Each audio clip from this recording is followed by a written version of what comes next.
കേരള സർക്കാരിൻ്റെ ജനവിരുദ്ധ നയങ്ങൾക്കെതിരെ പറവൂരിൽ UDF വിചാരണ സദസ്സ് നടത്തി. പ്രതിപക്ഷ നേതാവ് അഡ്വക്കേറ്റ് VD സതീശൻ ഉദ്ഘാടനം ചെയ്തു. അശ്ലീല നാടകം കാസർഗോഡ് നിന്ന് ആരംഭിക്കുന്നതിന് മുൻപ് എന്തായിരുന്നു നമ്മുടെ ഖജനാവിന്റെ സ്ഥിതി? 5 ലക്ഷം രൂപയ്ക്ക് മീതെയുള്ള ഒരു ചെക്കും പാസ്സായത്. ഇപ്പോൾ 10 ദിവസം മുമ്പ് ധനകാര്യമന്ത്രി വാക്കാൽ ഉത്തരവിട്ടു 1 ലക്ഷം രൂപയ്ക്ക് മീതെയുള്ള ഒരു ചെക്കും പാസ്സാവില്ല. അപ്പൊ നിങ്ങൾ വിചാരിക്കും 1 ലക്ഷത്തിൽ താഴെയുള്ള ചെക്കെല്ലാം പാസ്സാവും, അത് വാങ്ങിച്ചു വെക്കും, പിന്നെ തരാൻ പറയും. അക്ഷരാർത്ഥത്തിൽ കേരളത്തിന്റെ ഖജനാവ് താഴ്ത്തു പൂട്ടിയിട്ടാണ് ഈ മുഖ്യമന്ത്രിയും സംഘവും 44 ദിവസക്കാലം ഭരണസിരാകേന്ദ്രത്തിൽ നിന്ന് മാറി നിന്ന് ഇത് മുഴുവൻ കാണിച്ചു. 5 മാസം മുമ്പ് മന്ത്രിമാർ വന്ന് താലൂക്കിൽ എല്ലാവരുടെയും പരാതികൾ വാങ്ങിച്ചു. ലക്ഷക്കണക്കിന് പരാതികൾ ചാക്കിൽ കെട്ടി തിരുവനന്തപുരത്ത് വെച്ചിരിക്കുകയാണ്. തുറന്നു നോക്കി ദൈവസ്ഥാനം.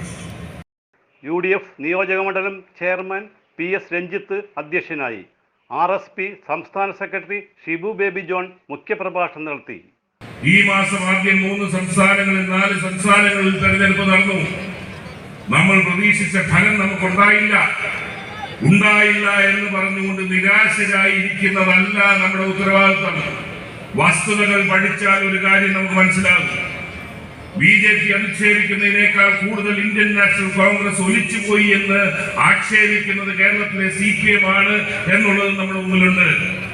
ആ CPM-കാർ അറിയാൻ വേണ്ടി ഞാൻ ചോദിക്കുകയാണ്, നിങ്ങൾ ഒലിച്ചുപോയി എന്ന് അവകാശപ്പെടുന്ന ഇന്ത്യൻ നാഷണൽ കോൺഗ്രസിന് ഈ നടന്ന സംസ്ഥാനങ്ങളിലെല്ലാം 40% വോട്ടുണ്ടായിരുന്നു എന്നുള്ളത് നിങ്ങൾ വിസ്മരിക്കരുത്.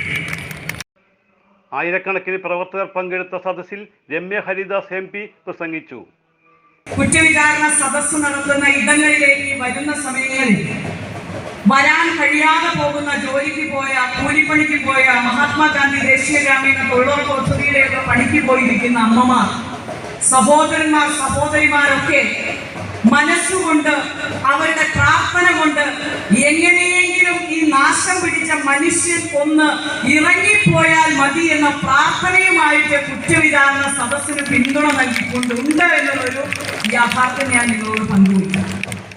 DCC president M Muhammad Shiyas, Muslim League ജില്ലാ പ്രസിഡന്റ് ഹംസ പാറക്കാട്ട്, മുൻ MP KP Dhanapalan, chairperson Beena Sasidharan, block president MS Reji, Ramesh D Kurup എന്നിവർ സംസാരിച്ചു. മണ്ഡലം പ്രസിഡന്റ് ഡെന്നി തോമസ് സർക്കാരിനെതിരെയുള്ള കുറ്റപത്രം വായിച്ചു. CJ Joy, city voice news bureau, north Paravur.